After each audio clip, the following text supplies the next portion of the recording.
Ladies and gentlemen, we arrive to our final session today, which addresses the human dimension of drug abuse, its medical, social, demographic, and legal consequences. We're honored to host Ashley Frawley, sociologist, author, and visiting research fellow at MCC Brussels, Georgina Kiss-Kozma, deputy director of the Youth Research Institute, Paul J. Larkin, senior legal research fellow at the Heritage Foundation, András Székely, Senior Research Fellow at the Kopp Mária Institute for Demography and Families, and Tom Wolf, Director of West Coast Initiatives at the Foundation for Drug Policy Solutions. The discussion will be led and moderated by Gergely Réti, Youth Policy Expert and Researcher at the Youth Research Institute. Please welcome our panelists. Good afternoon, ladies and gentlemen, and thank you very much for our guests that they accepted our invitation to the Budapest Summit. From Clinic to Courtroom, this is the title of today's of this panel discussion. My first question would be that could you give us a brief speech about your research topics, about your opinion in connection with drug consumption? Do you think that, and if so, why that drugs require a very complex approach and that combating them requires cooperation between different fields like politics, medicine, and the civil world, civil organizations? Ashley, please, first. Right. Yeah, so the brief for the panel, one of the lines said, drugs inflict a deep and lasting damage on individuals, families, societies, harming both mind and body as well as human spirit. And this is absolutely true. Anyone who's lived with addiction, either personally or through someone they love, knows that the physical destruction and the spiritual hollowing out, the loss of connection, purpose, and hope that people experience. It's a profoundly human tragedy. But my concern is that we are increasingly seeing, obviously the drug problem is a wicked issue. We've seen over the past couple of days exactly how insurmountable it can appear. And so naturally, when you see these, when you're sort of confronted with this, with the complexity of drug cartels and geographical issues, you can think, well, what if we could just intervene and stop young people from ever picking up drugs in the first place? Obviously, right? That would be the best thing to do. And I think that there are ways that we can prevent drug use, but I want to tell you a few ways in which I think we probably can't. And because there are a lot of mistakes we've made so many times under different names with different branding, that if I can at least inoculate you against a few of these, I'll have done my job. So what's going on? If you look at my most recent book, Significant Emotions, Rhetoric and Social Problems in a Vulnerable Age, I track this ongoing, seemingly never-ending cycle of therapeutic fads. We went from, and I go back further than this, but you had like the self-esteem movement in the 80s and 90s, and then it was happiness promotion and well-being promotion, and then resilience training and mindfulness training. And every single one of these made these huge promises that they were going to solve all these social problems by intervening at the earliest years and teaching young people to feel good about themselves, teaching them the right ways to be happy, right? If they could just understand the right ways to be happy, they wouldn't think they could find it through a drug. So we'll do that. And so these programs promise to prevent risky behaviors before they start by shaping children's emotional competencies, coping skills, and sense of well-being. So for example, a recent policy brief produced by the Foundation for European Progressive Studies this past September claims that the rising problem of addictive behavior has underscored the urgency of a comprehensive European strategy on mental health promotion. So this document is just one of many that shows the hallmarks, actually, of therapeutic fads. It sees poor mental health as a kind of cause-all, because there is obviously an enormous overlap between mental health issues and addiction. And it says, well, mental health, poor mental health is the underlying factor behind a huge range of social problems, not just drugs. And so if these things are deeply interconnected, then we can just go in to young people or children's lives and teach them how to give them the tools of good mental health, and then all these problems will disappear. And it's a tantalizingly simple solution, and it's cheap. And it's cheaper especially than doing something about the deeper issues that we are now increasingly translating in our culture through the language of mental health. And that is things like the lack of permanence of work, which leads to unstable family structures, the lack of meaning given to the family, a lack of rites of passage, a lack of meaning attributed to becoming an adult, a lack of direction, a generalized sense of meaninglessness and normlessness in society, a deeper kind of cultural issue that was introduced yesterday in some of the presentations. And so I'm going to venture a guess that intervening directly to promote mental health, to teach people young people mental health literacy, showing them all these different symptoms categories isn't going to work. You know why? Because I heard this before. For example, in 1990, the multi-million-dollar funded California Task Force to promote self-esteem and social responsibility published its report entitled Toward a State of Self-Esteem, in which the authors argued that promoting high self-esteem would act as a social vaccine. They wrote, we can develop a social vaccine. We can outgrow our past failures, our lives of crime and violence, alcohol and drug abuse, premature pregnancy, et cetera, by teaching young people high self-esteem, how to feel good about themselves. Wow, solve all these problems just by teaching people self-esteem. It cost millions of dollars to that task force and the self-esteem programs that followed, but that is incredibly cheap compared to infrastructure projects, building stable communities, it's a lot less touchy than promoting traditional family structures. No, we can actually just teach people how to maintain themselves emotionally. But they were absolutely so convinced by this, that self-esteem is ultimately the bottom line of every problem in society, that even when their task force did not find any evidence for this, they construed negative evidence as actually positive evidence. They said, well, we didn't really find any association between self-esteem and all these outcomes like drug abuse and so on. But it's because self-esteem causes so much, it's actually impossible to isolate it. We can't do that. So we think that we learn. It sounds kind of silly. No one's going to stand up. Well, I hear it still sometimes, but no one's going to stand up and say, we should have a self-esteem initiative in schools. We should teach young people how to feel good about themselves, and that's going to stop the drug abuse epidemic in the world. People don't say that.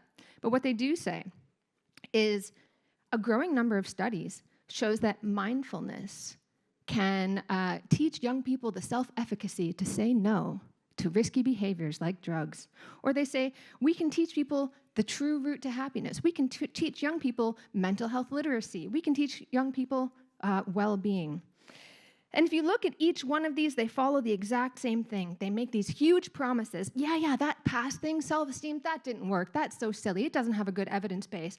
We need evidence-based policy. And my new 6-week program for mindfulness does have an evidence base. But the evidence base is often the same. It's small studies done by people who are invested in the outcomes. They believe, for instance, that their mindfulness intervention will work, and they're the ones who evaluate the studies. And then there's a publication bias. So if you do a study that shows that your intervention had no effect, that it didn't increase young people's ability to say no to drugs or whatever, that study doesn't get published. But the ones that do show an association, they get published. And so experts produce inflated short-term positive results, and these early findings are presented as the evidence base for a large-scale rollout. It takes time to do high-quality studies on whether or not a particular intervention will work. And obviously, you have to follow these young people who've been taught mental health literacy, for 10 years to see if they take up cannabis, do they take up illicit drugs, and so on. So by the time these studies become available, more often than not showing a lack of evidence, or in fact that sometimes these interventions, these emotional interventions, do harm, the advocates have already moved on. They're on to the next thing. And in fact, they will pose as critics. Yeah, self-esteem, that didn't work. But we really need to teach resilience. We really need to teach grit. We really need to teach well-being. We really need, just by my new 5-step program, whatever it might be, to roll out into schools yet again. And it's this never-ending cycle of waves. So just to finish, why I don't think this will work is everybody remembers DARE, right? That American program where they go into schools and it's sort of made fun of now. I remember, maybe I'm too old, but I remember Dave Chappelle making fun of this back in 2003 when he was like, yeah, kids, don't do drugs. Don't go to this guy down the street where you can get this particular drug at this time and it's going to give you this great high. Don't do that. So basically taught children all these different drugs that were available. And like, okay, don't do that. But when you have a mental health literacy intervention, it does the same thing. It's supposed to teach young people, supposedly, to be resilient by recognizing the earliest warning signs of mental ill health. But what it actually does, it says, hey, look, children, here's all the ways that you can become mentally ill. All those feelings that you have, they're actually symptoms. And the outcome is that we have been doing this for decades now. And the outcome is not young people who are uniquely emotionally resilient.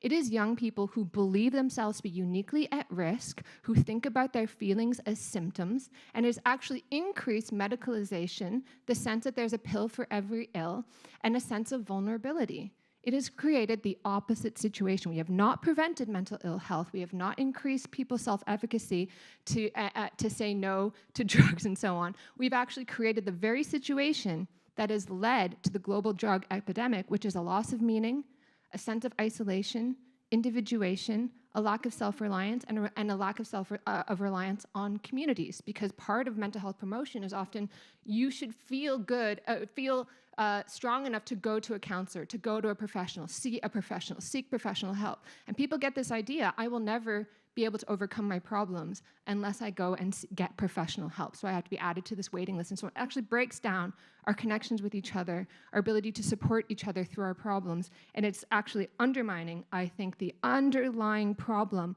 that we have and why there's such a demand is that there's a loss of meaning and that there's an atomization and alienation in society that medicalization and psychologization have largely contributed to. Thank you very much, Ashley. And Georgina, your research focus on youth and family issues. How do you see this question?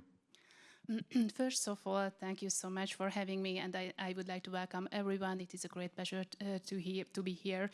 And I think that drug use is rather a complex phenomenon, which requires complex approaches. Today, I'm representing the scientific aspect here, so I would like to briefly explain why I believe that the research examining young people's lives can and should play an important role in the fight against drug. At the Youth Research Institute, we study a wide range of topics which affecting young people's lives, from education and cultural identity to social behavior and political engagement. But we also pay close attention to broader social changes, because we know that those can have a strong impact on the lives of young people. So I firmly believe that understanding these social changes is key to understanding the risk-taking behaviors. So today I'd like to talk about a question that concerns not only policymakers, but also families, communities, and especially young people themselves. How do Hungarian youth see the issue of illegal drugs, and what kind of regulation do they support? Illegal drug use is, as I have already mentioned, a complex phenomenon. It combines serious health and psychological challenges with institutional problems, community tensions, and even organized crime. And according to the Youth Research Institute, young people constantly identify drug proliferation as one of the most pressing concerns of their generations. So let me begin with the perceptions of accessibility. In early 2023, the Institute surveyed 1,000 young people between the ages of 15 and 29 here in Hungary, and most respondents said drugs are not easy to obtain. However, it is important to emphasize that a significant minority, 44%, felt the opposite. 13% said drugs are very easy to access, and another 31% said easy. And this is a rising trend, as back in 2016, only 23% believed drugs were easy to get. This result tells us two important things. First, illegal drugs continue to have a noticeable presence in the life of young people. And second, this presence is not evenly spread across age groups or regions. Age plays a clear role. If we widen the group to include young adults up to age 39, we see a striking 10 percentage point gap between those under 25 and those older than 25. Nearly half of under 25s believe illegal drugs are easily accessible, while the rate is much lower among those above 25. Gender and geography matter as well. 46% of men think access is easy compared with 37% of young women. And Budapest stands out at a hotspot. Every second respondent said drugs are easy to access, and southern Great Plain and northern Hungary show similarly varying patterns. Festivals are another high-risk area. While 42% of all respondents said drugs are easy to access in general, the number climbs to 51% among festival goers when asked specifically about access at festival venues. But now let's turn to attitudes toward regulation. A strong majority of young people support tougher drug laws. According to the 2023 festival survey, almost 7% of young people favor stricter rules. Only 25% would support deregulation. This tells us that despite increased exposure and easier access, most Hungarian youth don't want legalization. They prefer more control, not less. But, and it is very important to emphasize, stricter laws alone are not enough. More and more experts highlighted the importance of prevention, education, and mental health support. Drug use doesn't happen in a vacuum, as I have already mentioned. It is closely linked to living conditions, anxiety, a lack of direction, and limited self-awareness, as you have already mentioned and talked about it. So while tightening regulations may be necessary, but strengthening the immune system of young people, the resilience, knowledge, and mental well-being is equally vital. Finally, the findings also underline the importance of enforcing the laws we already have. When nearly 1 out of every 2 young people under 25 believes illegal drugs are easy to access, that is a serious warning signal.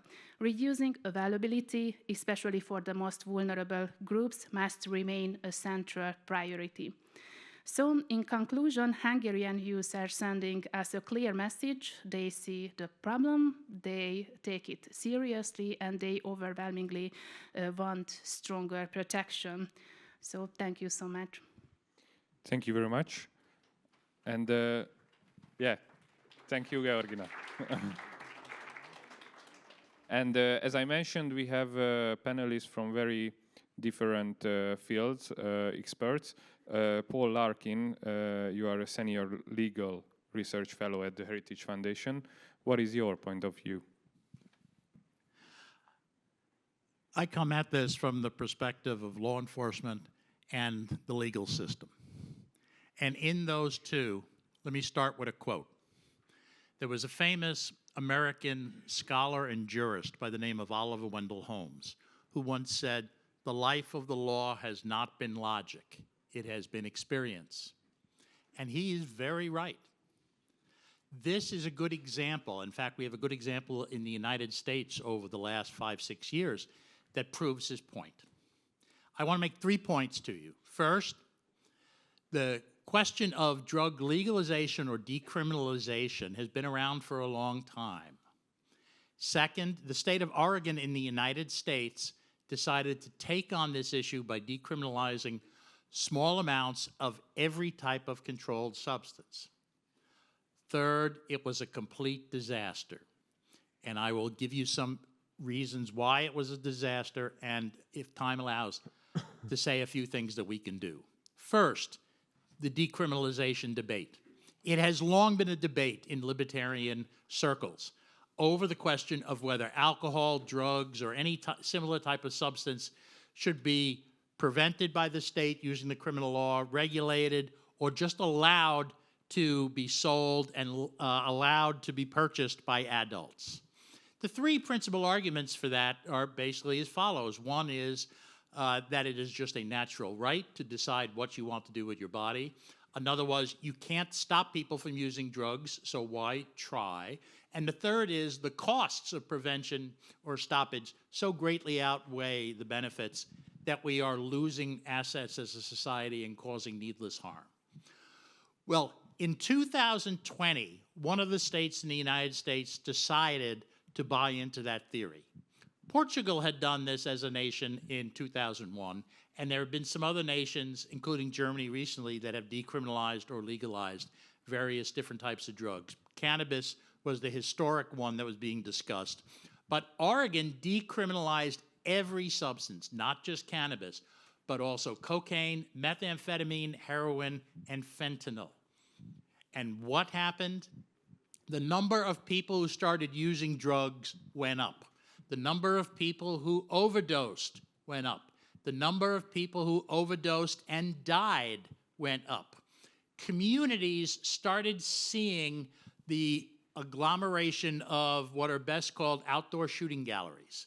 You had a large number of homeless people using whatever funds they had, and they were given some by the federal government and some by the state of California or the city of San Francisco, or the city of Portland, rather, to buy drugs, and they used them, or they engaged in whatever other types of activities they could in order to make some money to obtain drugs.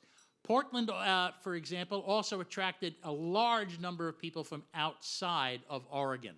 It's what's called the magnet effect. When you see a particular locale has a very favorable home for a certain type of activity, people move there. Okay? If it's a beach, it's because people want to go swimming in the beach. If it's the mountains, because they want to climb the mountains. And if it's free drug use without going to jail or being hassled, people are going to go to wherever that is, and they went to Oregon. Neighborhoods became almost unlivable. In some cases, they probably were. People who voted in favor of this didn't expect to see bodies lying out on the street, to have to step over spent hypodermic needles in order to get to the bus, to get to their office, to get to a restaurant. And they certainly didn't expect that their children were going to make the same trip, traverse the same obstacles, and potentially be assaulted by the same meth addicts because they voted for this provision. Like I said, that was in 2020, and in 2024, the Oregon legislature changed the law, and it went back to now imprisonment is possible. Now, what are the lessons that can be taken from this? First, we should be extremely skeptical of any utopian claims of what will happen if we legalize drugs. A particular type of drug, a particular category of drugs, or all of them like they did in Oregon. Second, policy changes that rest on unreasonable expectations about human character and behavior are destined to fail. That's exactly what happened here. The people in Oregon thought that since they believed being a drug addict was a miserable life, everyone else would too. And therefore, they would seek treatment rather than continue on being subject to the same travails they were as an addict. They were wrong. Third, stigma can play a legitimate role as a behavior modification tool when it comes to drugs. Even if all you do is stigmatize the use of drugs and not the user, under the classical phrase of hate the sin but love the sinner, you have done something to try to dissuade people from going down a road that they may not be able to come back from, and even if they do, it is an extraordinarily painful step. Finally, we have to know that going forward, we need to re-adopt in the United States. Whether you need to adopt this in your country, I think, is unlikely, but I've only been here 3 days, and to say I know very little is to say I actually know more than I actually do about Hungary. We need in the United States to re-adopt the cultural precept that people should be willing to make sacrifices for others, whether it's their family, whether it's their friends, neighbors, jobs, or their nation. For the last 60 years, America has been buffeted with claims by the media, by the academy, by Hollywood, etc., that self-advancement, self-fulfillment, and self-gratification is the ne plus ultra in life, and that self-sacrifice is for chumps. We need to resurrect the belief that self-sacrifice, sacrificing the euphoria that drugs can bring for a finite period of time at a severe back-end cost, should be foregone for the sake of all of the parties I mentioned. Thank you very much.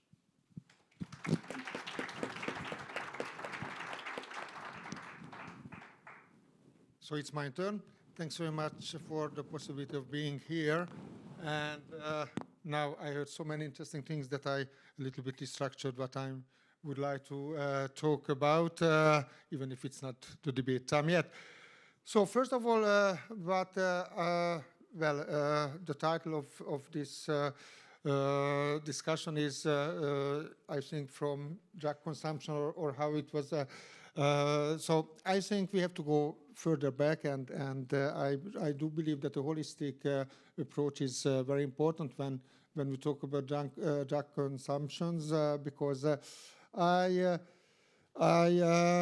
think that in many cases, if you look around the society, what I see, and of course it has a very close connection to the legislation, that the access to drugs that was mentioned, that have a big portion of the young people think that the access to drug is easy. What I experience, not personally, but through my family, and what I see everywhere is that drug consumption among the young people is much more common as it was when we were young. How it changed, why it changed, it's a different issue. But I think if someone wants to get some drugs, it's very, very easy. The question is if they meet the drugs, if they do something with the drugs, what happens afterwards? How long they are consuming drugs, and how can they stop using the drugs? And that's why I think it's a very important that we look at the background. What is in the background? Why is someone feeling better or feeling worse? Or I do believe that self-esteem and all these things are also very important, but not separately. Not only self-esteem, not only the knowledge what we have, but if we took everything together. So I brought some data in one survey, which was the Hungarian Youth Survey, which was done in 2012. It was quite a long time ago, but these questions were not asked since then in those surveys. We asked about the negative life events in the family, what's happened to those people before they were 14, and we were checking the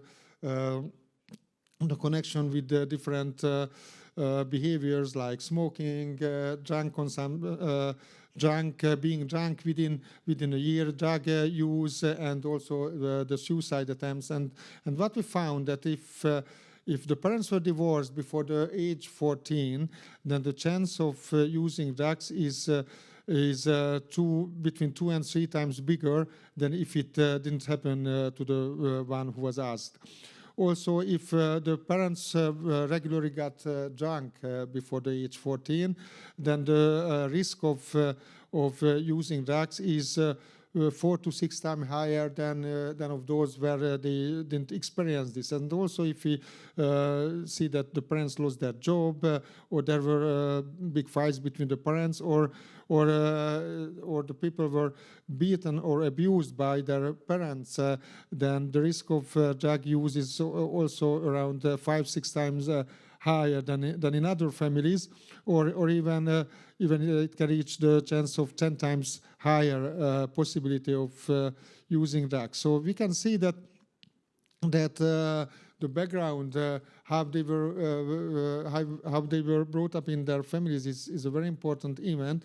And of course, that's not everything, because there are so many other factors, because there are some other people who had this experience in their life before 14 and they don't use drugs. So you can always, that's what we can try to figure out in the surveys, that what is the difference between those people, and what we see that it's really important that you have the good coping strategies and good patterns how to solve these problems. What can you do when you don't find help in your surroundings? And what was said at the beginning, that the atomization of the society and the loss of meaning in our life is really a very important factor. So when we talk about communities, what we see is that people are, especially the young people, are spending a lot of time on the online tools. They use the social media, but they still feel that they are alone. They don't have anyone to get connected to, and that's what they self-report, that they feel that it's a big problem. So when the surveys show that the more connections you have, the less mental health problems you have. There is a diverse connection between these two factors. So if we help the people to get more connections, we teach them how to communicate with other people, how to feel our own feelings and the others' feeling.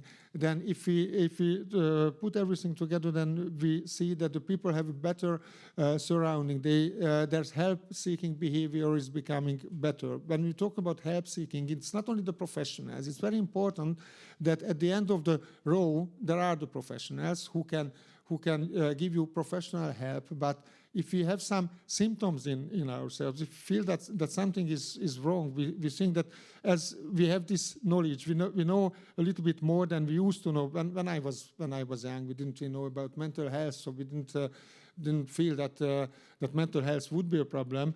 That's totally true. That the younger generation knows much more about it, and they feel much earlier that something is wrong with them. But we also have to teach them that some problems in your age it doesn't mean that you are sick. It doesn't mean that you have mental health issues. We can also teach them that what is normal in your age and what is not. So that's why it's very important to have the connections to others. If they know whom to ask about it, whom to talk about it, that would help a lot. But we have to also guarantee that at the end of this line, there are some professionals who can help when they really need of help. So we know that already Socrates was who really did believe that if you increase the knowledge, then the people will do the right thing. And we know that it's not always true, but that doesn't mean that without knowledge we would know what to do. So it's what I think if you talk about drug abuse, if we talk about these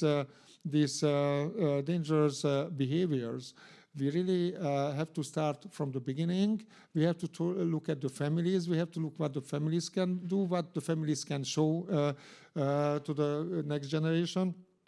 And we also have to provide tools where they can turn to if they are facing problems. And we really should help them to get into connection with those people who are maybe in the same situation, or maybe who are professionals, but to be able to get connected to the society around them. I think that's one of the main points.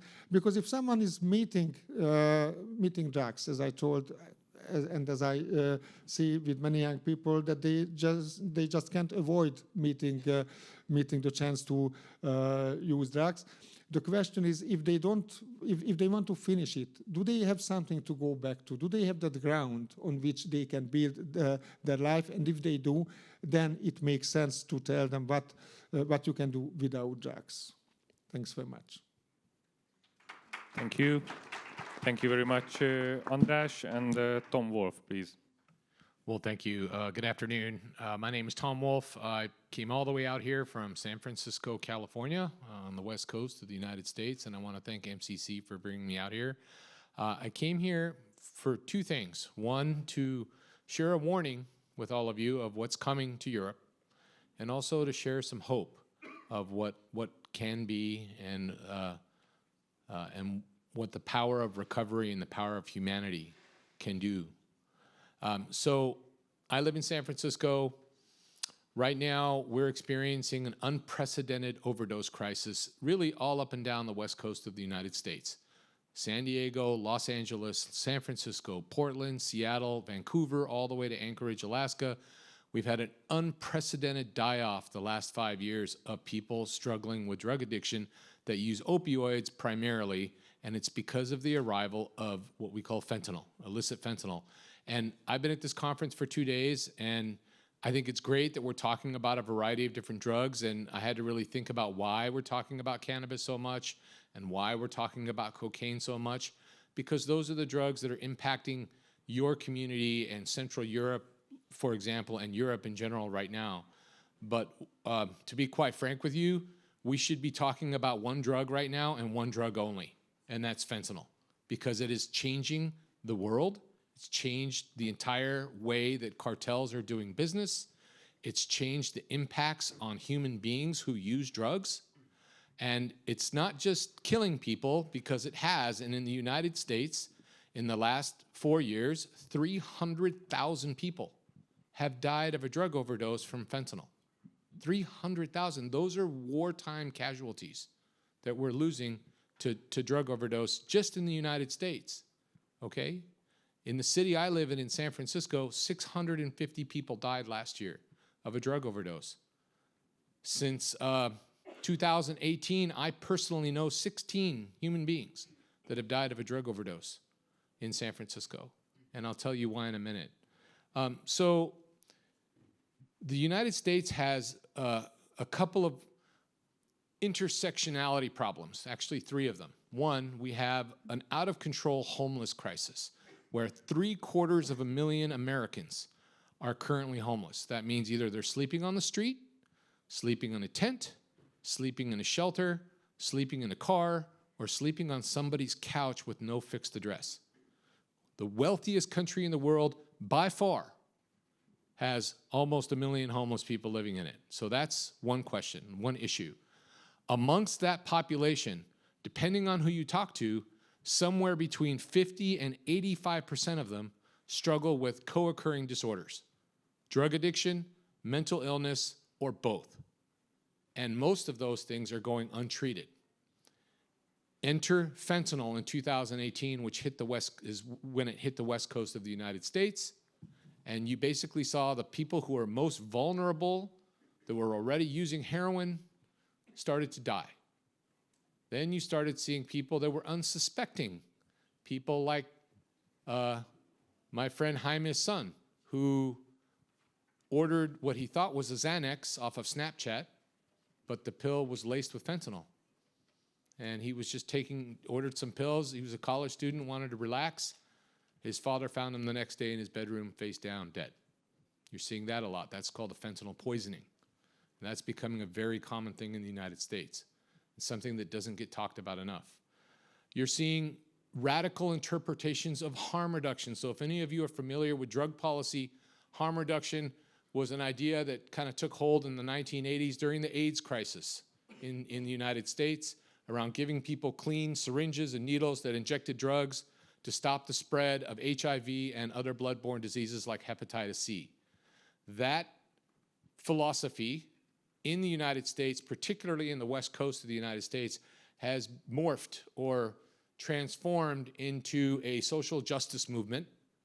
in which they believe that they need to empower drug users to use safely, to remove any stigma and accountability from drug users, and has helped to contribute to criminal justice reforms that have created a two-tier justice system for people who use drugs in regards to the negative behaviors that they exhibit as a result of their drug use, i.e. shoplifting, stealing from a store, breaking into a car. They get held to a different standard of accountability than you would if you did that as someone who's just sober and maybe poor and needs some money. Okay, so those are a couple issues. Now, we're gonna have, we've heard the last few days about why we need interdiction, why we need enforcement, why we need to actually crack down on the cartels that are producing this.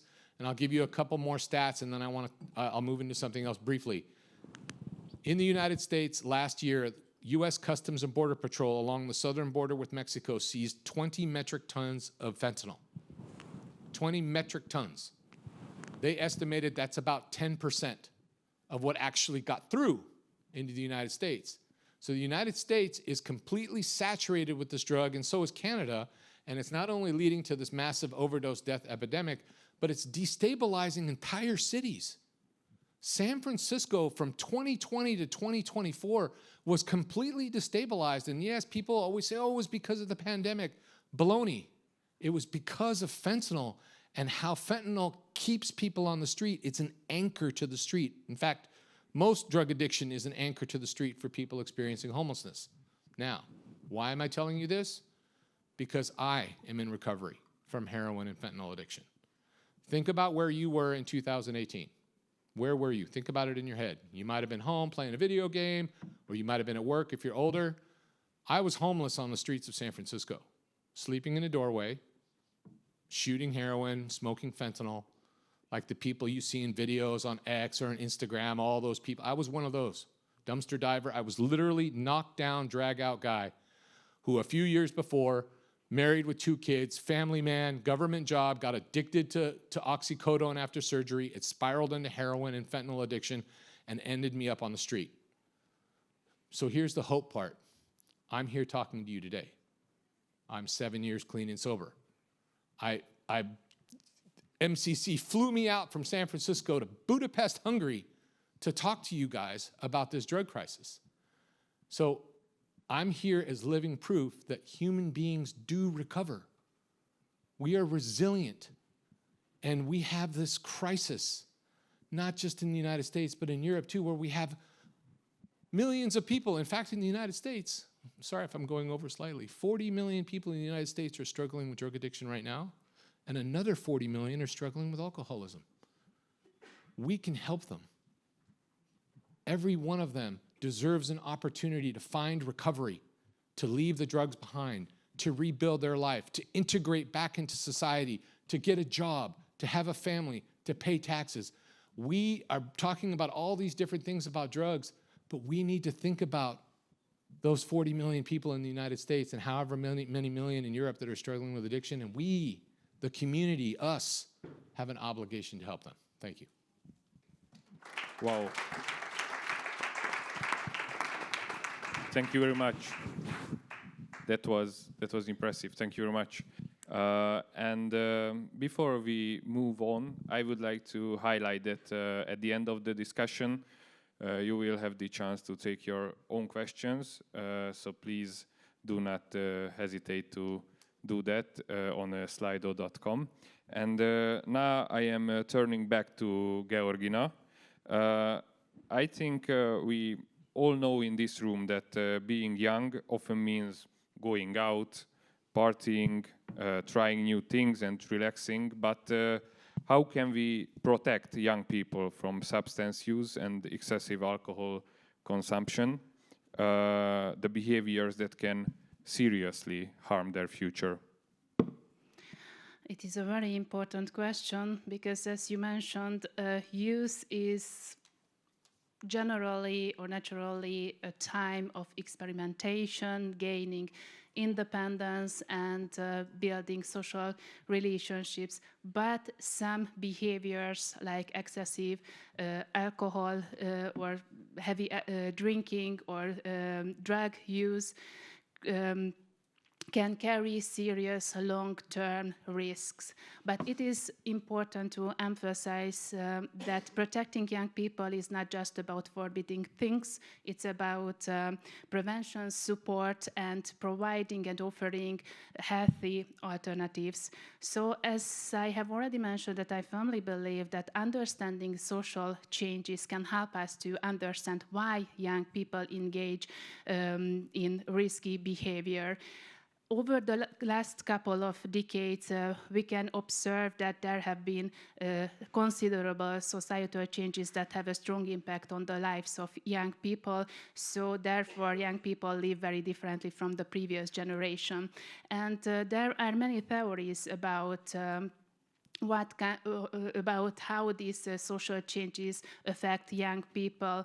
But I think that we can highlight three main trends that have a strong impact on their lives. First, globalization. Second, the rise of digital media. And third, what we might call the age of uncertainty or the emergence of polycrisis. Many others have already said before me that we are living in the decades of crisis, and according to this forecast, the next decade will be no different. So climate change, economic instability, pandemics and wars, all of these changes have a strong impact on the young people's sense of security. And all of these create a real challenge for the societies, especially for one of the most vulnerable groups, the young people. And many have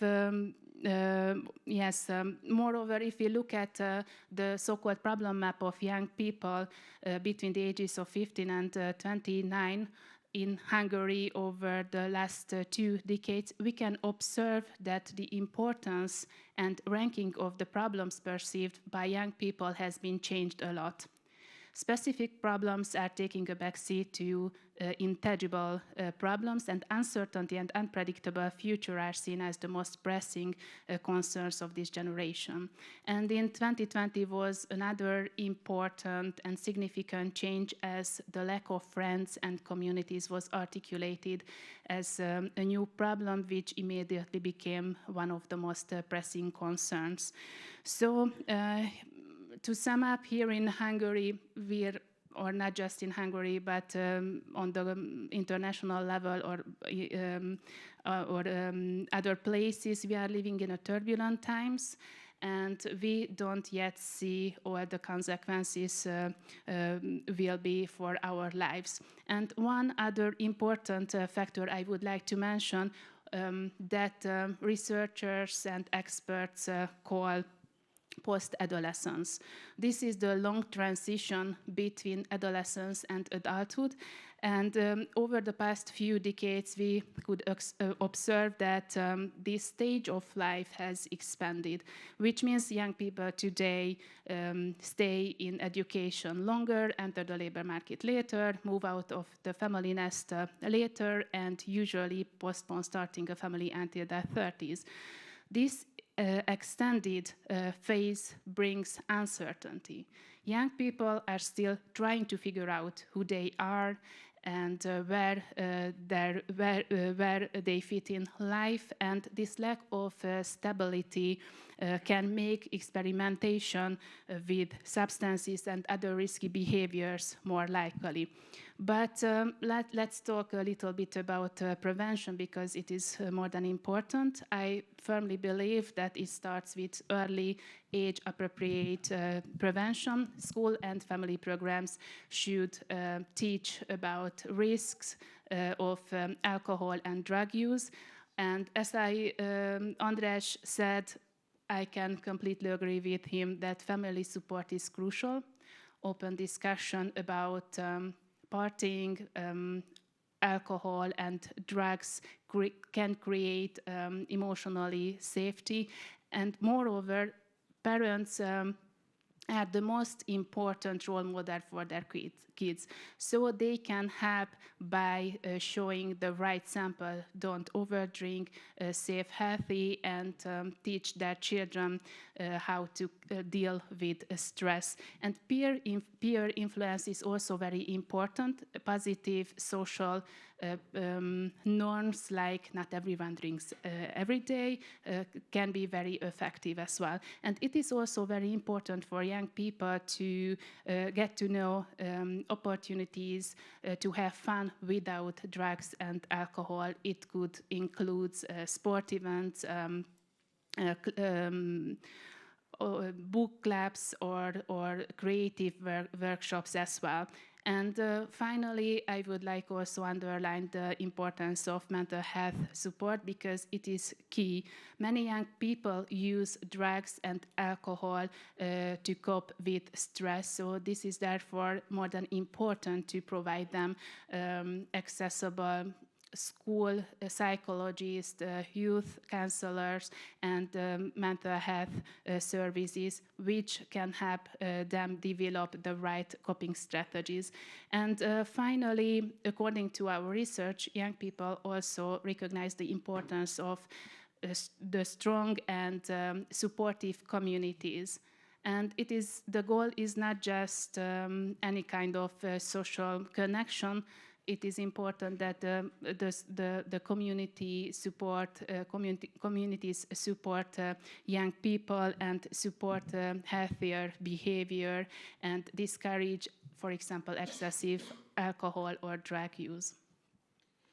Thank you very much. And Ashley, Georgina, and András, you both mentioned the role of the families, the communities, and the social media as well. Could you tell a little bit more about it? And are there any good practices that you can tell? In terms of the family?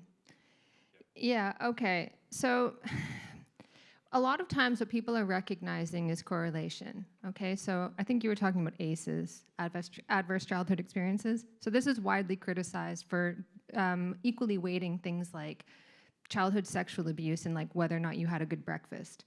So you can do all these kinds of correlational studies, but what you are really drilling down to is breaking down into all these things that you can then put onto a survey, what is essentially symptomatic of social breakdown, precarity, so, lack of meaningful work, lack of stability, and lack of meaning attributed to the family, the loss of rites of passage. All of these sorts of things are, yes, associated with negative outcomes, but the very root of them are things like material deprivation. If you're poor, right, you're going to have these kinds of problems. And so this is a big issue. We don't really know how to deal with this kind of stuff. And also, we've explicitly sort of broken down intergenerational relationships, communities, and so on, and warned people against each other. So parallel to this whole discussion are policies that see primary socialization, that is the socialization that happens in the family, as a negative thing, as a bad thing. That's where all these bad traditions come from. That's where the patriarchy gets perpetuated, and we need to kind of intervene and break down this negative kind of socialization. So the family is really, really problematized. But how do you learn to be an adult? How do you grow up? You learn that through lots of different relationships, not just in the family. Right, but we've expressly warned people against each other. So to give an example, like my husband is Greek. He grew up in a village. He never left Greece until I dragged him kicking and screaming out of there. And one thing that I noticed is, so we moved back to Greece, and we were at a parade recently, and he's like waving to all these people. I don't know anybody. I come from the atomized world where you just keep your head down. And I'm like, how do you know all these people? And in particular, he knew a lot of young men and boys. And I kind of jokingly said to him, like, oh, you know a lot of young boys. And he didn't, I was like kind of, joking, and he didn't get it at all. Like the fact, for me in my world, North America, like you say like, oh, my husband knows a lot of young boys, you titter and you laugh a little bit. But he didn't even get it. he was like, oh yeah, because he plays soccer. He's an ex-professional footballer. So he's been playing soccer, he's in his 40s now. He's the oldest on the team, they're the youngest on the team. And I have always noticed, without even thinking about it, he would take these, if there's a boy who's like, seems lost, doesn't seem to know what to do, he would invite them over to our house, get him to paint our walls, help us put together furniture, do our yard work, and then we'd feed him dinner, sit down with us, with our family, have dinner together. And he didn't even think twice about this. He would just do this. That's what you do. He was, and I'd be like, why did you invite so-and-so over? He's like, I just noticed like he didn't seem to, he doesn't have a father. He didn't seem to know things that you're supposed to know. So he just, come hang out with us. And he'd give them an example of a family. And for him, having a family was an aspiration. For my husband, it was an aspiration. To open a home was a higher status. You are a young man. To become a man, you get married and you have children. You become a better person. Can you imagine saying that now? I don't know, maybe for you it's the same. But in America, how dare you think you're better because you're married? How dare you think you're better than young people because you're an adult? Totally meaningless. So we have this vacuum of meaninglessness in society. So I think what we wind up doing is, yes, we recognize there are all these problems, right? But then we're like, what we really need is parenting classes. What we really need is an educational program to teach people mental health and well-being and self-esteem. No, these things cannot substitute for the breakdown of community, the meaning of family. And we say like, oh yeah, we need to have relationships with each other. We need to be able to ask for help. You know what I have seen? I talk about this in my book. The beginning of every single one of these therapeutic fads is like, yeah, okay, it's good to go to your friends and family. That's fine. But do you really have the skills? What we really need to do is train young people in mental health first aid. When we need to train people that it's okay to seek help from a professional. We actually expressly warn people away from each other. We problematize the informal relationships. So there's been a long-term and widespread breakdown of our faith in our ability to help ourselves and to help each other, both intergenerationally and across a single generation. I guarantee you in this room, you think, if there's a serious problem, it best go to a professional, right? But then how do you know if it's a serious problem? It could start, this is what they say, it could start out as a small problem, but then it will snowball. And then you get counseling services like, people are coming to me because their dog died. I'm like, well, you told them to. You told them to do that because it could spiral out of control. So I think what we need to do is have faith in our ability to help each other and resist, if we have strong communities and we have strong intergenerational relationships, resist the invitation to break those down, resist those who tell you that this is a problem, that tradition is a problem, that family is actually a problem and a place of oppression and patriarchy and so on, and to say, no, actually, that is where I learned to be an adult, and that is where I will come back to and have a meaningful life, and I'm going somewhere, because if you don't have that, it's easy to get lost. András. Thank you. It's interesting because I agree with you in many things and disagree in many things as well. But actually, at the end, with the consequences, what you say, what would be solution? I totally agree. So the meaning of the family, the meaning of this community is really the key. But I think we are mentioning this unpredictable future. We are mentioning that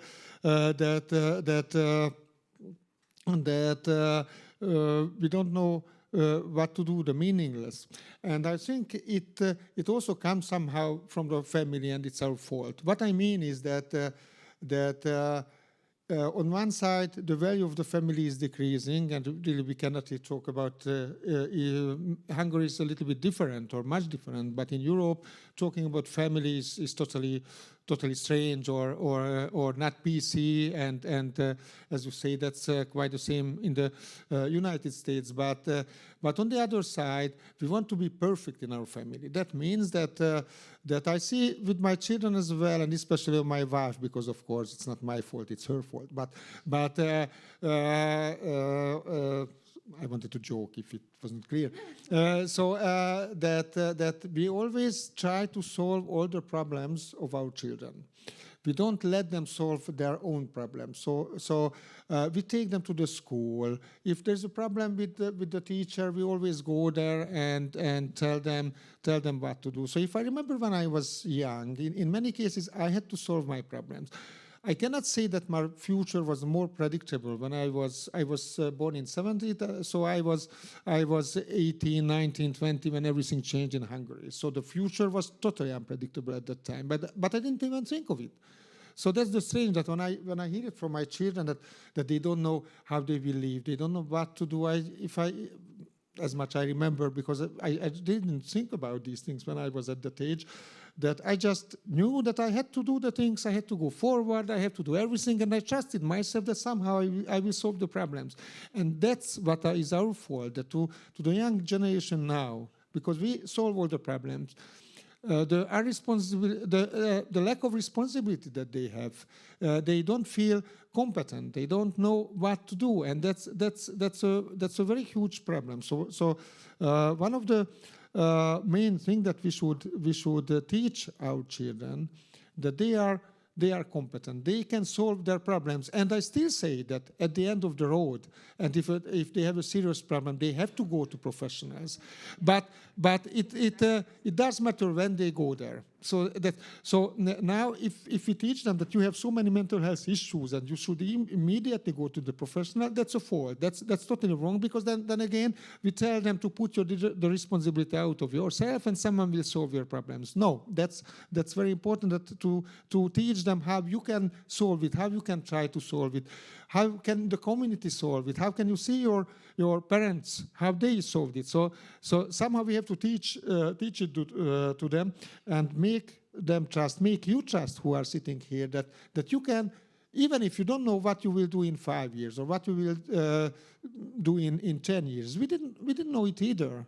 We just didn't really care. I mean, I don't remember that I was thinking when I was 20 or 25 that I was thinking, oh my God, how will I survive, what I will do in 10 years. We had to work, we had to earn money, we had to keep up the family, and we knew that somehow, still today, I feel when I am facing problems, in the end I think that I solved it somehow in the future. I always found a solution. I have a family around me which is helping me. So I'm sure that I will be able to solve the problem. And that's the main feeling. And that's why it's important to have self-esteem. It's very important to know that to have self-consciousness and everything that is helping you to solve the problems. It's not because you are ill, it's not because you have mental health issues, it's to prevent it and help yourself, but together with the community and together with the family. I'm desperate to come back on that, could I? So what you just described is that you had a project beyond yourself, and I think this is what we've lost, and this is what I'm trying to communicate. So I was with you until you were like, this is why we have to have self-esteem, because what winds up happening is they're like, well, let's skip all that stuff, because the outcome of having a project beyond yourself is often that you feel all right about yourself, or you don't even think about yourself at all. You know, you evade excessive introspection. And I think what we wind up doing is we go to the end of that, and we're like, oh, let's just do that directly. Let's teach people self-esteem. I think you have to have a project beyond yourself, not because it will make you feel good about yourself, and not because it will make you happy, but because it will make suffering bearable. It will make your suffering worthwhile. If you have no meaning to attach to your suffering, it is unbearable. And what therapy culture does, which is what I'm describing, is that it teaches you that yourself is a project, yourself is the end point of life, your well-being is your purpose. And so then any kind of suffering is not only unbearable because it's meaningless, it's actually an existential crisis because it is an attack on your purpose. So it actually makes us far less resilient, I think. This is why I'm saying we need to have meaning. That's Viktor Frankl, right? Project beyond yourself. I totally agree. So when I say that it's very important to have self-esteem, for example, it's not because then you should only feel better. So it's not, as you say, the aim is not the well-being itself.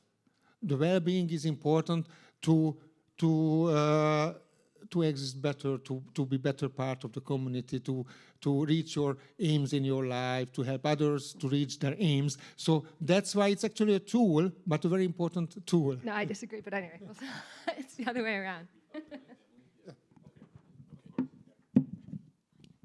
Okay, so I'm not an expert, but I'm going to chime in for like 1 minute here as someone in recovery that got his family back. Like, I'm reconciled with my wife and kids. So one of the ways that we rebuilt our family was that we learned how to live by a new set of principles, okay?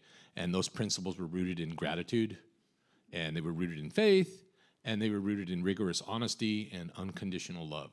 and communication. So if you're a parent or if you're a kid and you're having trouble talking to your parent, you gotta figure out a way to bridge that gap. Because as soon as I came back home and moved back in the house with my kids, it was open. Like, we talked about everything that happened to me, everything that happened to them in my addiction, and how we were going to move and try to figure out a way how to move forward together as a family. And now my daughter's in college, my son is 16. They tell me everything. That's the crazy thing. As a parent, I couldn't wish for anything better than that. I had to go through hell and back, but it was worth it because now my children trust me, and they're super resilient kids, like super resilient, and I couldn't be more proud of them. They're really the reward that I get for my recovery, is watching them grow and having that strong relationship with my children. And I think that matters. Thank you. And after these thoughts, I have a question in connection with the regulations and the responsibility of the state. Paul Larkin, how do you see what legislators can do, and how different are the regulations in European countries and in the US in connection with drug use? There are two ways to approach drug use, on the supply side and on the demand side. And the government needs to have legislation authorizing its executive branch officials, at least in the United States, to do whatever is necessary in this regard. I don't think there's as much difference between how Europe and the United States regulate this problem to try to prevent the supply and to try to provide vehicles for people to seek treatment, to seek the immediate help if they're unfortunately overdosed, to seek help to recover. I think the bigger difference between the two countries is not in the law, but it's in the culture. I think, unfortunately, America has too much emphasis on individualism and not enough concern for communitarian values. My guess is it may be in part due to the fact that the United States has gradually becoming a more and more secular nation. For a very long time, religious values were denigrated. They certainly were prohibited from being fostered by the government. We had this old metaphor of a wall separating church and state. And I think for a long time that aided in the process of people gradually changing their attitudes towards sacrifice. It became all personal fulfillment and no sacrifice for others. I mean, the Supreme Court of the United States would enforce this strict wall of separation for a very long time. We have started to change that. We are now starting to realize that having churches or having private religious-based organizations help people in this regard is not going to establish the United States as a theocracy. What it's going to do is use the benefit of the knowledge and skills and concern that a lot of good-hearted people have to help others in need. I was at the Pentagon on 9/11.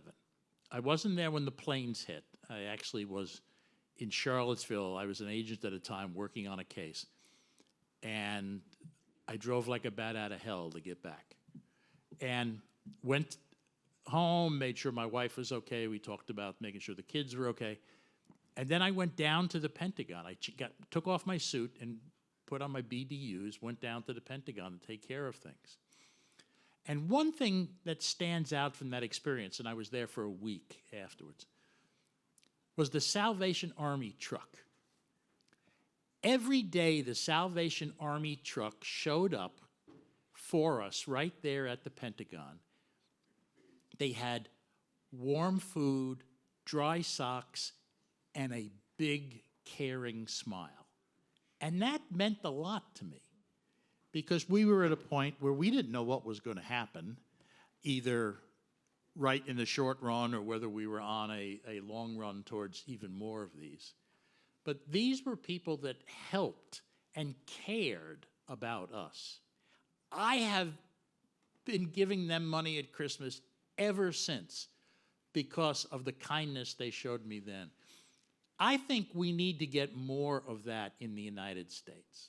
I was told that Hungary is a predominantly Christian nation. And at one time, the United States was in the same position, had a very high percentage of Christians. But the United States has been falling away from that. And I think that hurts people who are in trouble, like people who are using and maybe not yet an addict, or people who have gone over the hill and now are addicts, that we don't have more support, government support even, for organizations that are religiously motivated that can help people in distress. I think you probably have more of that here in Europe than we have in the United States, and I think that's the biggest difference between the two. Thank you very much. Tom Wolf, you mentioned not only the drug use issue, but the issues of the homeless people. How do you see Donald Trump and his administration measures in connection with these issues and the public health care too? Yeah, President Trump released an executive order in July, I believe, regarding fixing or addressing the homeless crisis and cleaning up the streets in large urban centers and large cities in regards to the homeless crisis. So just to give you a little bit of background context, and then I'll talk about that really briefly, New York City has 89,000 homeless people.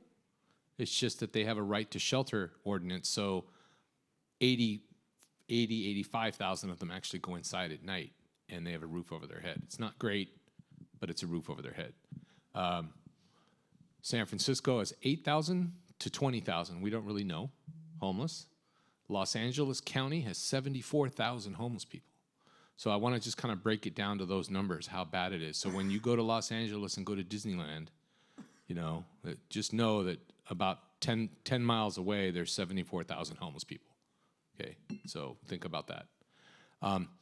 Trump's executive order does three primary things. It ordered three primary things. One, enforce prohibitions on open illicit drug use.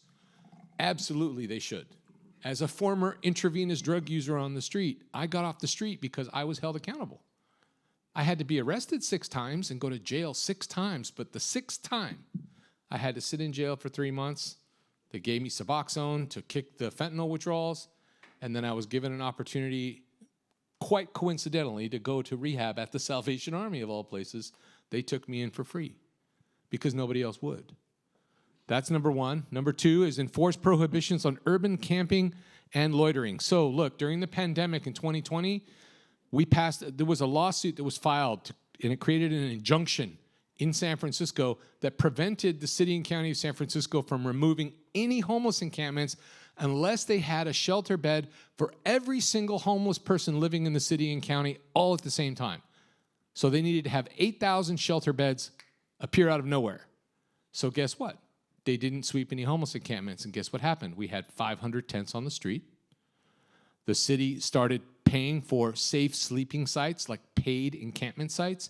It cost the city $60,000 a tent to house one person, to tent one person, not even house. Okay? And then other homeless encampments became entrenched. And guess what happened at those homeless encampments?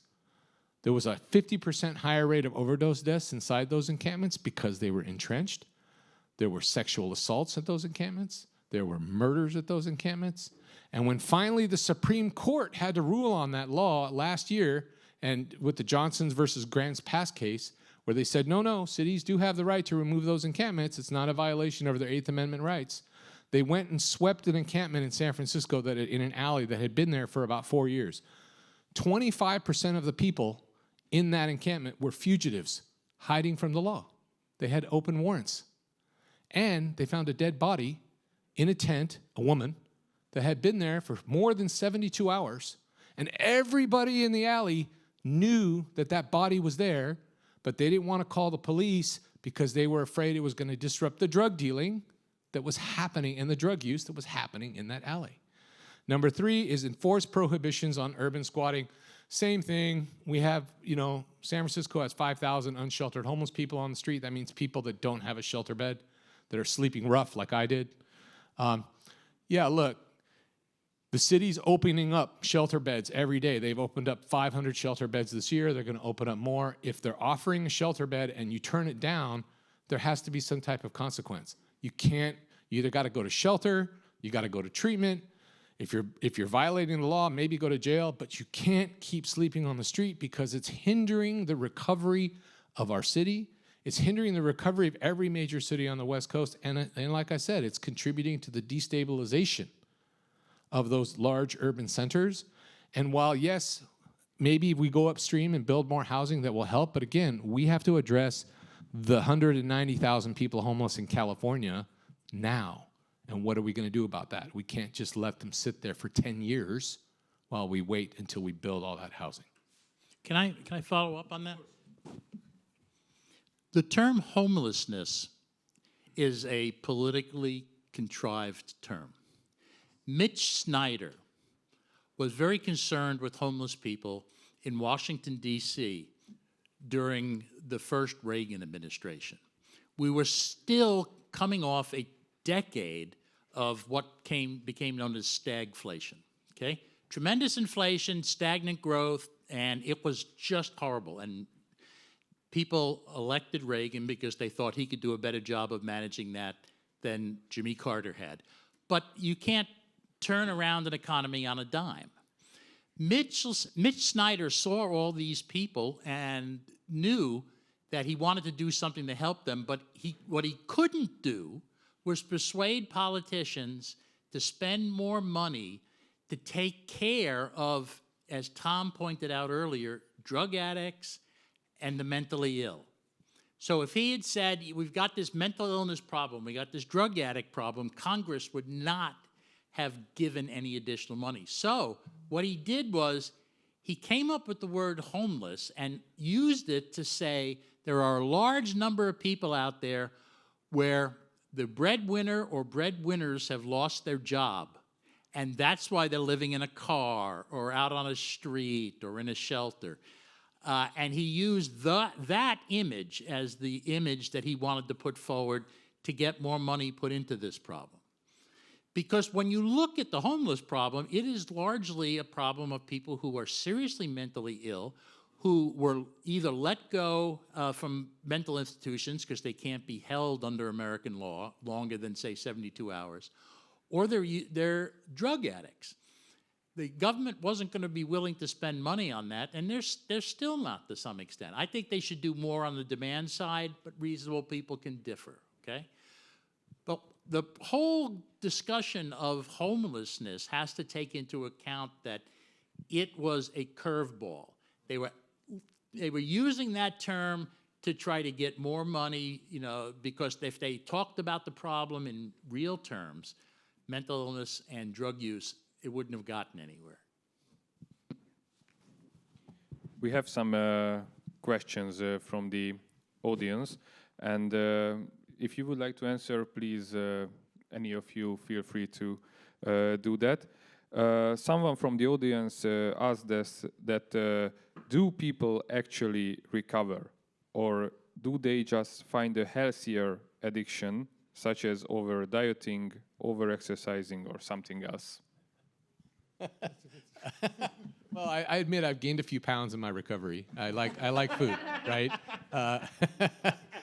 Yes, we do recover. Of course we do. In the United States alone, there are 30 million people in active recovery from drug addiction or alcoholism, period. So the answer, very quite simply, is yes, but we need the right set of circumstances. So the individual has to want it, that's true. Sometimes the individual has to be nudged in that direction because of their negative behavior, which is why law enforcement and the courts play such an important role in this. And that's the very sad thing in America, is that we've systematically dismantled the courts being that interdiction to help guide people into treatment, much like Portugal does. And we need to get back to that. And keep in mind that there's two terms here that do not entirely overlap. There is physical dependence and addiction. You are physically dependent on a drug if you go into withdrawal once you discontinue taking it. There's only a limited number of ways the body can tell you that there's something going wrong. And they all happen when you go through opiate withdrawal. Fever, chills, vomiting, diarrhea, inability to sleep, inability to stay awake, pain, all sorts of things like that. You go through that as the body now readjusts itself to what it was in before you started using an opioid and got to the point where the body was expecting it. Then there's the term addict, which isn't much used anymore, but historically what it meant was someone whose entire life had getting this drug or those drugs as the fulcrum of existence. You can be physically dependent and not be an addict. It's just that you've perhaps taken opioids for a long period of time after surgery. So long that, in fact, now you have to taper off or go through withdrawal. But you're not addicted to it. And, you know, the two terms are often used, and there's an overlap between them. But, you know, the fact that they're disjoint doesn't mean they're congruent. Thank you very much. So yes, and you can recover from, the point is, you can recover from a physical dependence, and you can recover from an addiction. So the answer is, I disagree with the implication that you are fated to be addicted to something, even if it's not opioids, it's exercise or whatever. If anyone else would like to add something, if not, yeah, András? Just a few words that we are talking about physical dependence, but there is a kind of mental dependence as well, which is not that kind of addiction. That means that something became so much of a habit of myself that it's very hard to get out of it. So addiction of exercise has physical consequences, but I can be addicted to some habits which are connected to these activities, which are much rather mental addiction. So it's so normal that I get up in the morning and do something or something like that, which if I do that for decades, it's very hard to get rid of them, even if it has no physical consequences. Yeah, no, you're absolutely right.